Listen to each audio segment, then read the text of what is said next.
Hello అమ్మ, మీ పేరు? Hi sir, నా పేరు దేవహాసిని. మీరు ఇప్పుడు అబ్రాడ్ వెళ్ళి ఎంబీబీఎస్ చదువుకోవాలని అనుకుంటున్నారు. అవును సార్. ఏ యూనివర్సిటీ?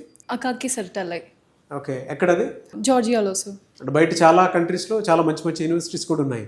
Yes sir. ఎంబీబీఎస్ అక్కడే జార్జియాలోనే ఎందుకు చదవాలనుకుంటున్నారు మీరు? అదొక welcoming country sir, with zero crime rate అనేది. And it is affordable. Indian students కూడా చాలామంది అక్కడ ఉన్నారు. ఇక్కడ ప్రాసెస్ అంతా ఏ విధంగా జరిగింది? అంటే కాంప్లికేటెడ్గా ఉందా? No sir, it's very smooth and all easy thing. ఎవరి రిఫరెన్స్ వచ్చారమ్మా ఇక్కడ మీరు? సుమన్ టీవీ గురించి సార్.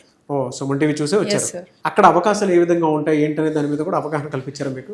యా సార్, చెప్పారు దాని గురించి కూడా. సేఫ్టీ సెక్యూరిటీ ఎలా ఉంటుంది అన్నారు? వీసోర్స్ వాళ్ళదే హాస్టల్ కూడా ఉంది సార్. సో 6 years వరకు సార్ వాళ్ళే మొత్తం సెక్యూరిటీ అంతా చూసుకుంటారు. అండ్ ఇండియన్ ఫుడ్ కూడా ఉంది. So it will be so good. ఇంకా ఎలాంటి బెనిఫిట్స్ ఇచ్చారు స్టూడెంట్స్కి వీసోర్స్ నుంచి? స్టూడెంట్ కార్డ్ మీద డిస్కౌంట్ వస్తుంది sir. So it will be helpful.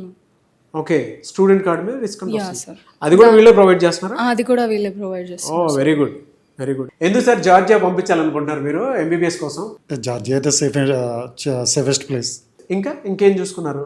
ఫీజుకు కంఫర్టబుల్గా ఉంది. ఎంత ఫీజు? ఎంత కంఫర్టబుల్ ఫీజు అంటే? మనకి ఇక్కడ వీళ్ళు ఎక్స్ప్లెయిన్ విషయంగా 30 lakhs వరకు వెళ్తుంది. టోటల్గా ఏ టెన్షన్ లేకుండా ప్రతి ఒక్క చిన్న విషయం కూడా గైడెన్స్ ఇవ్వడం అనేది జరిగింది. దానివల్ల నాకు చాలా ఈజీ అయిపోయింది.